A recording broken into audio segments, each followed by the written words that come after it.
কিন্তু মাত্র 7-8 জন। আনসার যে হসপিটাল ফ্যাসিলিটি সেখানেও আছে। এটা খুবই মারাত্মক। মানে তার মানে হচ্ছে যে আমরা সিভিলিয়ানকে আর্ম করেছি।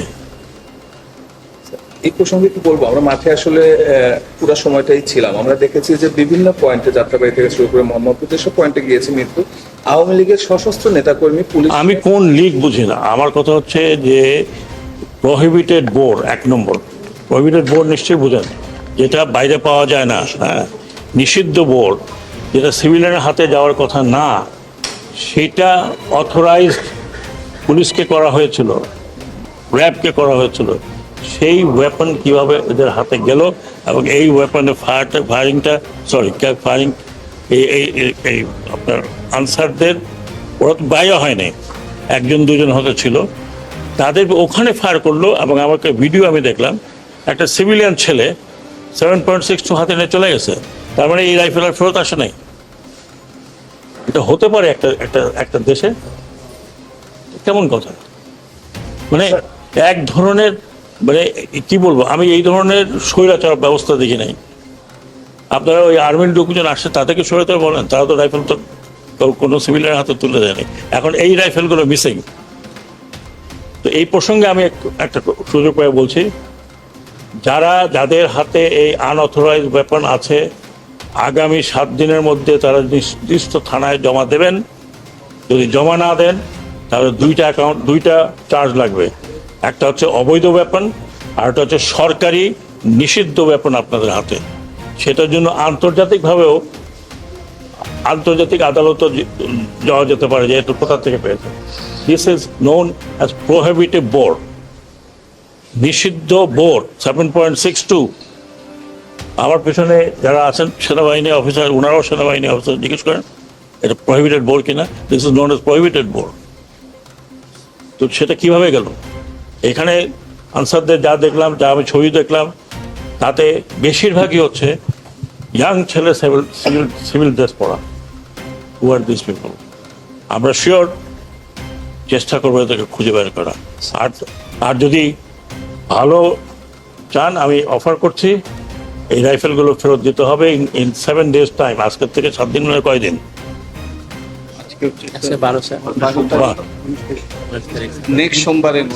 নেক্সট সোমবারের মধ্যে ওয়েপন ফেরত আসতে হবে। আর যদি না আসে, আমরা ওয়েপন হান্টে যদি কাউকে পাই, তাহলে তার বিরুদ্ধে 2টো চার্জ লাগবে। এবং আমি জানি না এটা যাবজ্জীবন হবে কি হবে বলতে পারবো না আইনের মধ্যে, but that's what it is. আপনারা থানায় দেন, জমা দেন, নিজেরা না দেন কারোর মাধ্যমে দেন, যেটাই হোক এই রাইফেলগুলো ফেরত দরকার আমাদের। না হলে আমরা হান্টিং শুরু করবো। প্রায়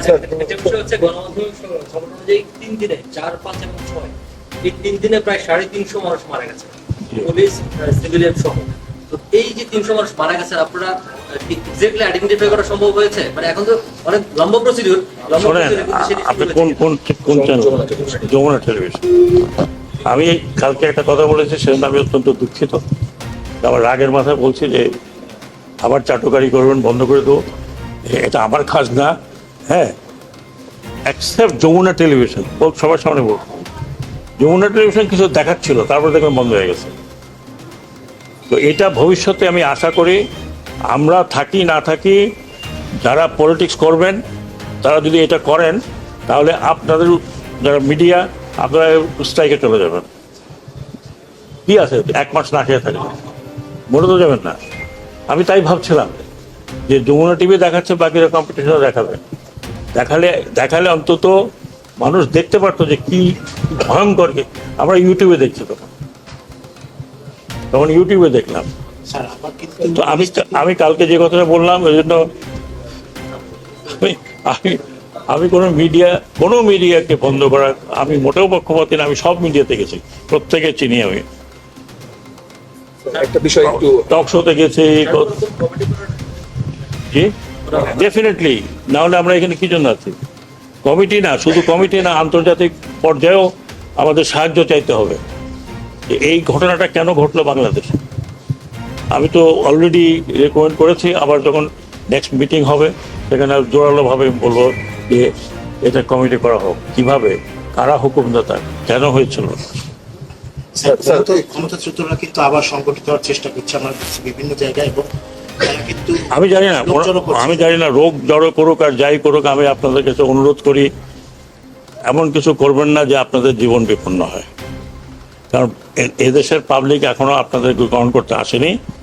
আমি বরং মনে করি আপনারা আপনাদের পার্টি রিঅর্গানাইজ করেন। এই পার্টির অনেক অবদান আছে বাংলাদেশে, এটা আমরা ডিনাই করতে পারি না।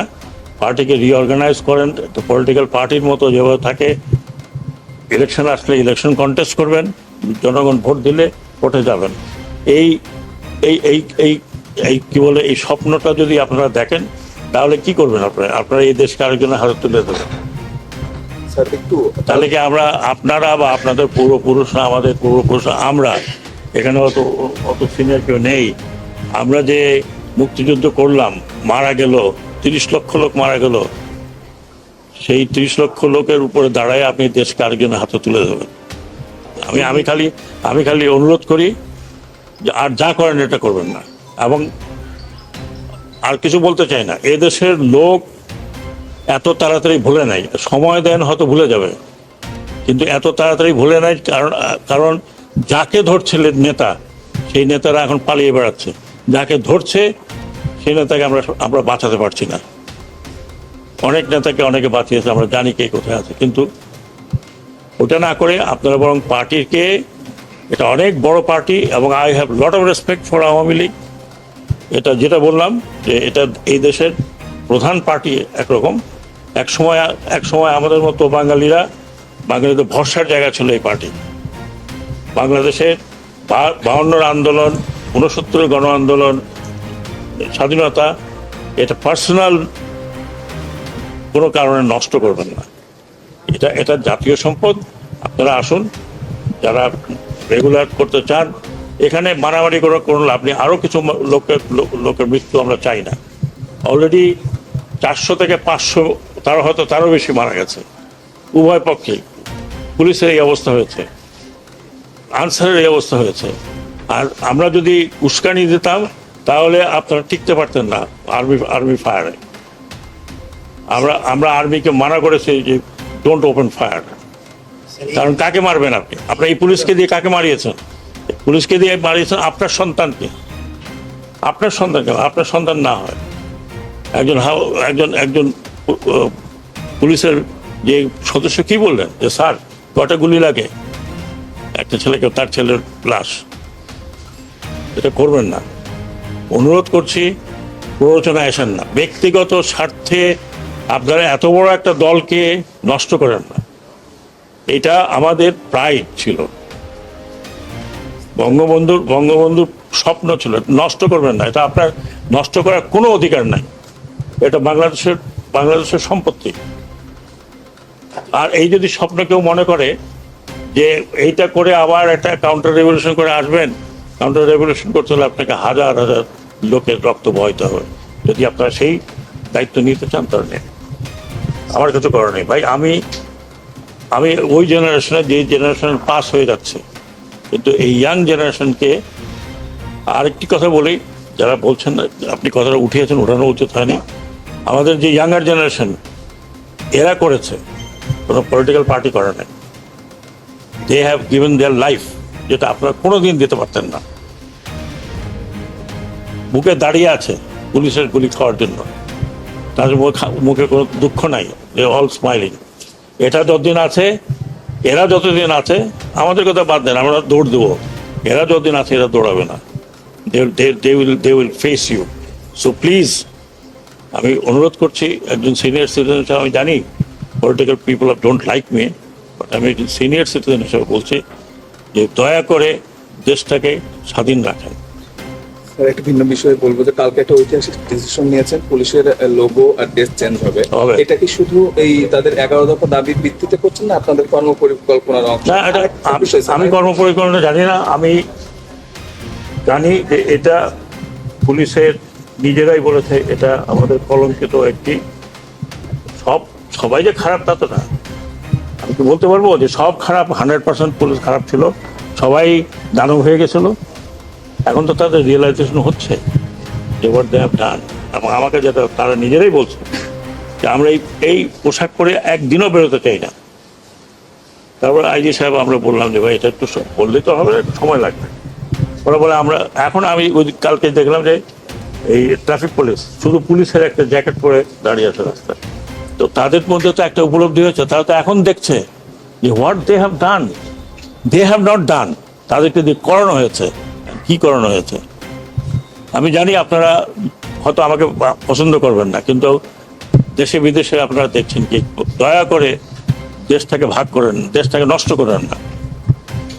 অনেক কষ্ট করে স্বাধীনতা হয়েছে, স্বাধীনতা ধরে রাখতে খুব ডিফিকাল্ট। আশেপাশে আমি নাম বলতে চাই না, আশেপাশে দেখেন কি অবস্থা। এই পরিস্থিতির জন্য 11 দফার ভিতরে একটা অন্যতম দফা ছিল তাদের সিনিয়রদের বিচার। এই বিষয়টা আপনারা না, সেটা আমরা পরে, হ্যাঁ। আরে ভাই একজনকে বললো আপনি দোষী, আমি কি ঝাঁপায় আপনার গলা ধরতে পারবো? ইনকোয়ারি লাগবে না? তাদের অবস্থান আপনাদের জানা আছে কিনা? বের হবে, ডেফিনেটলি বের হবে। Thank you. ধন্যবাদ।